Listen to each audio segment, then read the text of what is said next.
Okey,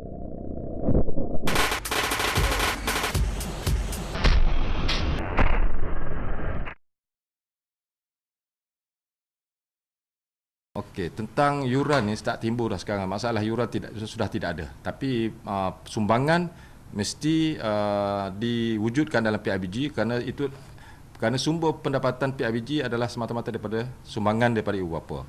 Jadi perkara ini pada saya lah bentuk sumbangan tu dia bergantung kepada keadaan sekolah ataupun situasi sekolah.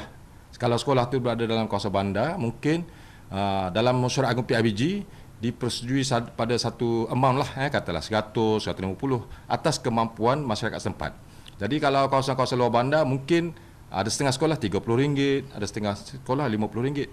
Ia diputuskan dalam mesyuarat agung atas perbincangan dengan ibu bapa dan kemampuan masyarakat setempat, dan ianya dipantau oleh pengetua supaya ianya tidak membebankan ahli masyarakat, sebab data-data pekerjaan ibu bapa dan juga skop pekerjaan masyarakat setempat ada di sekolah. Jadi perkara ini akan pengetua akan menasihati PIBG jumlah yang sebenar yang boleh diterima oleh PIBG pada masa tertentulah. Komplain ni kerana kebanyakan ibu bapa dia tak menghadiri program sekolah, dia tidak mendekati sekolah, dia tidak tahu masalah-masalah yang berlaku di sekolah. Terutamanya keperluan pelajar-pelajar untuk mendapat kemudahan-kemudahan di sekolah seperti tandas, bilik darjah, perlukan kesesuaian yang keperluan-keperluan dalam bilik darjah lah supaya itu. Jadi oleh kerana mereka tak hadir ke sekolah, dia tak tahu masalah di sekolah dan dia menganggap sekolah ini 100% dibiayai oleh kerajaan. Jadi dia tak tahu kadang-kadang setengah-setengah pembiayaannya perlu diuruskan oleh PIBG. Jadi atas dasar itulah saya menasihatkan pada ibu bapa supaya hati ke sekolah, lihat keadaan sekolah dan kalau boleh menjiwai sekolah-sekolah tersebut supaya mereka boleh bekerjasama dengan pihak sekolah. Kalau tak boleh kerjasama dari segi kewangan, sekolah memerlukan juga bantuan dari segi tenaga dan juga fikiran bagaimana nak menyelesaikan masalah-masalah di sekolah. Sebab pokoknya kemajuan sekolah apabila ibu bapa melibatkan diri dalam sekolah, sekolah tersebut akan menjadi sebuah sekolah yang cemerlang. Tapi kalau sekolah yang tidak mendapat sokongan daripada ibu bapa dan dibiarkan 100% pada pihak sekolah untuk menguruskan segalanya, sekolah itu akan menghadapi berbagai-bagai masalah yang mana guru nak menyelesaikan masalah akademik, nak menyelesaikan masalah infrastruktur dan sebagainya. Jadi di situlah peranan PIBG. Kalau dia ada dana yang kukuh, maka alhamdulillah pelajar-pelajar akan menikmati suasana pembelajaran yang kondusif. Tetapi kalau PIBG tidak ada sumber kewangan dan juga kedudukan kewangannya yang tidak kukuh, maka pelajar-pelajar akan menghadapi masalah untuk menerima ilmu daripada sekolah. Banyak pembangunan ataupun permohonan untuk penambahbaikan sekolah-sekolah ini disalurkan oleh kerajaan pusat untuk sekolah-sekolah. Memang ini tidak dapat dinafikan.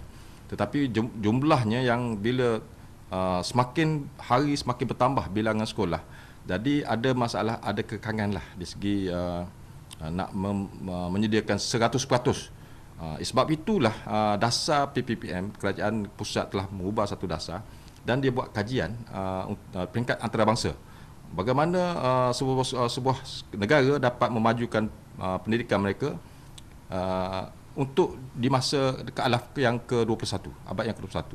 Jadi dalam kajian tersebut dan contoh-contoh daripada negara-negara lain, pelibatan ibu bapa dan komuniti penting dalam pendidikan. Sebab itulah kalau kita nak tengok sekarang ni, walaupun kerajaan sudah memberikan segala kemudahan dan sebagainya, tetapi masih ada lagi masalah-masalah yang dilakukan oleh pelajar-pelajar seperti kerosakan bangunan dan sebagainya, yang ini perlu maintenance.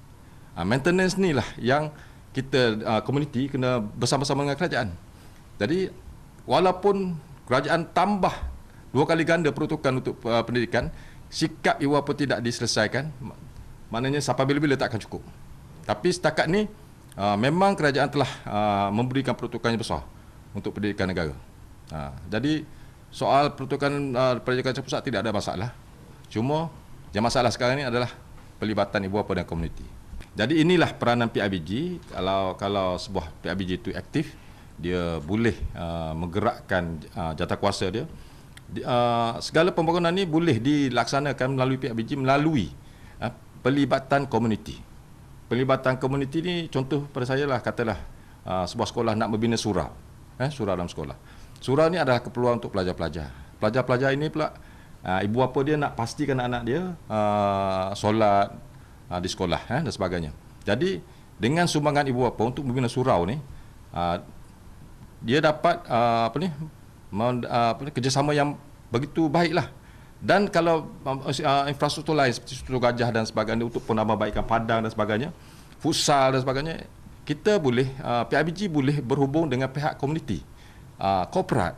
Contohnya kita ada Yayasan Bank Rakyat, kita ada bank rakyat sendiri yang bagi sumbangan, Yayasan Barisan Bank Simpanan Nasional, lepas tu Saindabi, Petronas, dan IMDB pun pernah menyumbang kepada sekolah-sekolah untuk pembangunan infrastruktur.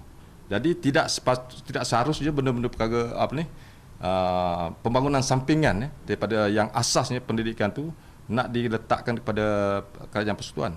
Tapi ada juga setengah-setengah sekolah, seperti sekolah saya sendiri, daripada Kementerian Pelajaran Malaysia sendiri memberi satu kemudahan, iaitu bumbung tempat tapak perhimpunan. Ini special case.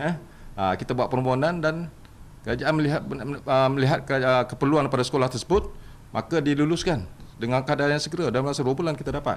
Jadi ini adalah inisiatif daripada WDP dan juga PIBG. Kiranya dia ada pendekatan yang kreatif untuk pembangunan tersebut.